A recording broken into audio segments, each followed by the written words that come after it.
Good day, dear friends.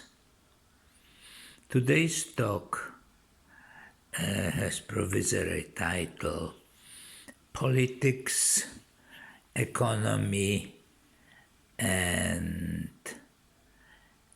Kleptocracy or Criminalocracy or something like that. Corruption, for example. All three things are not anything new. All of them emerged together with stratified society. Particularly the politics were important. If we will take the leadership, emperors, kings, etc., as part of politics, they play extremely important role. Economy was basically mostly involved with, of course, agriculture to produce food, as well to building, particularly for the upper class, rich, and various type of religious institutions. And there was, of course, ornament and objects of everyday use for the rich. And that was for quite a long time with minimal changes, of course. Economy was changing. Politics, to most extent, was not. But in already near the end of the second, we are now in the second, we are in the third millennium. In the second millennium, there was a growing importance of, we will say, economy. Corruption was, if we will say, imposing some form of taxes as corruption. Yes, it was, but it was some sort of a necessity of how the system function. The rulers needed money for their own privileged position, as well as provide, money for army, roads, buildings, etc. So that's how it was, more or less. Of course, there was crime here and there. It wasn't particularly an important issue. It all started changing quite recently.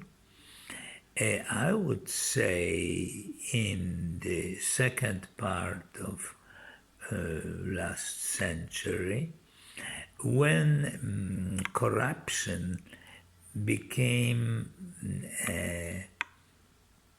extremely important. More developed country was, more higher level corruption happened. By corruption, in the beginning, it was simply bribing some official by somebody who needs privileges or position, and it was more or less like that. Later, it expanded to what I call complete official corruption. Official corruption is lobbying. Lobby, it's simply a certain form of room, but by lobbying, now we need a group professionals who support their donors to obtain some political achievement. So I read a few days ago that from all lobbying, the most effective is USA, where is one lobbying for pharmaceutical industry, but the biggest lobbying is for fossil fuel industry, and for, of course, the armament industry. This lobbying, it's completely legal. You have to be registered lobber and pay taxes from this lobbying, meaning putting usually false information, pressure. Now the repertoire is growing to the politician to promote their client's cause. Now lobbying was known, and it is very popular in Europe. Somehow it is less popular because America is the medium sweetheart. Everything that's going there is well publicized, but lobbying in Europe is not non-existent. The fact that they allow spraying this poison, this Monsanto product, this herbicide, which is cancer-forming, a company which is under numerous criminal cases is still allowed for 3 years, and here we have a cooperation of lobbying by chemical and pharmaceutical industry, as well as lobbying by large agricultural industry, which of course for them the herbicides are important, the fact that it poisons their product and environment. As usually, they don't care because they're interested exclusively with their products. But I don't want to focus only on the on this legal corruption.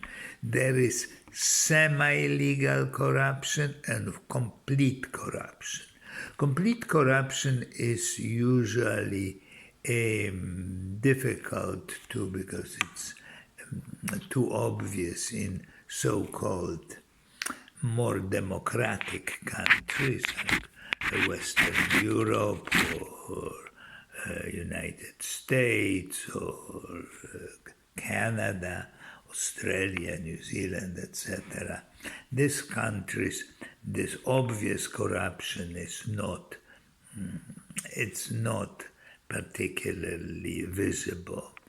It is more in such countries as numerous countries of Africa, where there are eternal presidents which are worth billions of stolen dollars, euros of money. This official corruption is in all most of the post-Soviet republic, the East one. I am not talking about Estonia or Lithuania and Latvia. They were already too civilized, but various Tajikistan, Turkmenistan, Kazakhstan, and various this type of things, which are ruled by kind of political mafias. It's difficult to call it royalty, but often it is by succession. This type of things, which is quite shocking, happened in the country, which looked fairly civilized like Turkey, and becomes under the leadership of this insane egomaniac and on top crook Androgan. You probably may not remember how he became more visible, because at one point all his sons have been arrested under and accused for illegal transaction of smuggling oil. Some I don't remember, didn't check it. It was a big deal, and then he made a kind of a coup, fire all these investigators, etc. Of course, released his sons, and then he became more and more inclined for his dictatorship and corruption. So but if you want a very elegant and polite country like Germany, the incredible scandal of this Dieselgate, so-called, which is usually attributed to Volkswagen, though all that was joined all the existing car manufacturers in Germany, BMW and Mercedes, or whatever it is called officially, they all were involved in similar cases. And here we have this most supposedly law-abiding country, and it is the heavy billion-dollar criminal activity. And it's all over now. We have a criminal case against Gauchin, who was the great manager, CEO, or whatever, of Renault and Nissan, etc. Everywhere where you throw a stone is a thievery and corruption. Oh, of course, oligarchs on Ukraine, and less known because it is covered up in Russia. We are, when we talk now, because it becomes finally, it becomes a topic, our situation of our environment. Suddenly it became a political hot potatoes, and people pretend to talk a lot and pretend to do something. Of course, they can't do anything significant surrounded by corruption, pushing the most damaging to environment products, which is the fossil fuel and chemical stuff, plastics, etc., which combines chemistry with fossil fuel to make it really bad. So that's what is the world we live, dear friends. And the poor Greta in the UN talking to these people in their, ladies in their business suit or business attire, the ladies who listen to this girl, and of course making a big noise on Facebook or Twitter, Do you think that it changed much? Nothing. Nothing. It can't. The whole thing has to be getting rid of. It cannot be, you can't have a cake and eat it too. You have to sacrifice profit in order to start changing the environment, both ecological and political. And as long as we don't see it clearly and decide to do not another revolution and march, but something meaningful, simply showing people there is a very good alternative, not by violence, by simply doing something, it will be like that. There's no chance it will change. No, now the great idea that we will be carbon neutral in year 2030, which is clearly nobody really believes it will be done, is already 10 more years of growing amount of carbon in the atmosphere, because the nice word neutral means that we will not pump more than it's to be absorbed. By that time, the situation is, it's impossible to predict precisely, but judging for what's going on in last years, it will much be only worse and worse. So I don't know how meaningful it will be talking about year 2030, and some talk about 2050. By that time it will be irrelevant. There will be a catastrophe will happen earlier. It has to be done something beginning immediately now, then